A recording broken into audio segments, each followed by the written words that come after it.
Orang yang mengamalkan zikir tanpa sanad, setan jin, setan, siluman akan masuk ke dalam badan, juga orang yang menjalankan zikir tanpa mengingat asma, nama Allah di titik latifahnya, juga akan menarik, jin, setan, siluman, iblis, masuk ke dalam badannya.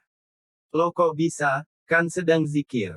Zikir itu bahasa Arab, artinya ingat, zikrullah, artinya ingat Allah, kalau zikirullah, tapi tidak ingat lafaz Allah maka namanya bukan zikrullah, dipahami.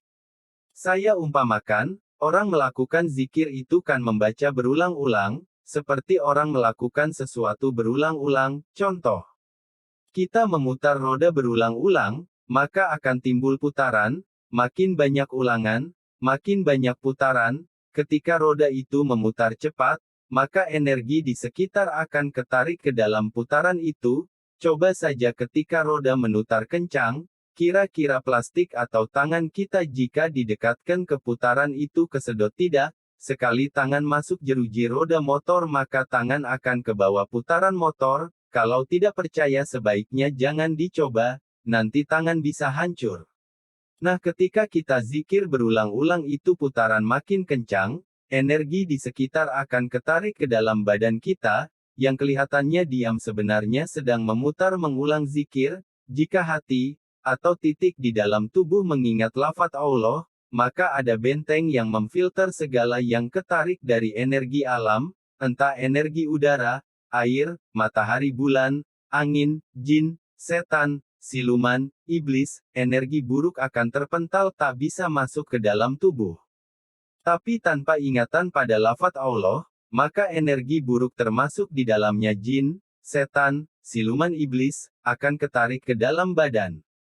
Semakin kita zikir, tanpa ingatan pada Allah, maka semakin banyak jin dan kawan-kawannya masuk ke dalam tubuh, sampai mereka sangat banyak di dalam tubuh, mereka mulai bisa mewujud menjadi wali, orang berjubah, bahkan mengaku sebagai Rasulullah Shallallahu Alaihi Wasallam. Ingat, mengaku, siapa saja termasuk iblis itu tidak bisa menyerupai Rasulullah Shallallahu Alaihi Wasallam, tapi mengaku Rasulullah Shallallahu Alaihi Wasallam bisa. Kalau tak percaya, berdiri di depan cermin, lalu ucapkan, saya Rasulullah, bisa tidak? Bisa kan? Jadi semua bisa mengaku sebagai Rasulullah. Ketika mereka sudah bisa masuk ke mimpi mengaku sebagai yang kita inginkan, jadi mereka mengaku itu sesuai dengan keinginan kita, dari membaca uap yang keluar dari badan kita, jika orang itu ada keinginan di dirinya, maka akan timbul uapnya, seperti air yang kita inginkan jadi kopi, lalu keinginan kita melakukan merebus air, lalu timbul uap, dan orang tahu yang kita buat kopi apa bakso, dari bau uap yang kita buat dari keinginan kita, paham kan? Direnungkan kalau belum paham. Lama-lama mereka tidak hanya wujud bisa di dalam mimpi, tapi sampai bisa tampil ke dalam nyata di depan mata, karena mereka sudah semakin banyak di dalam tubuh kita, mungkin sudah ratusan triliun di dalam badan kita.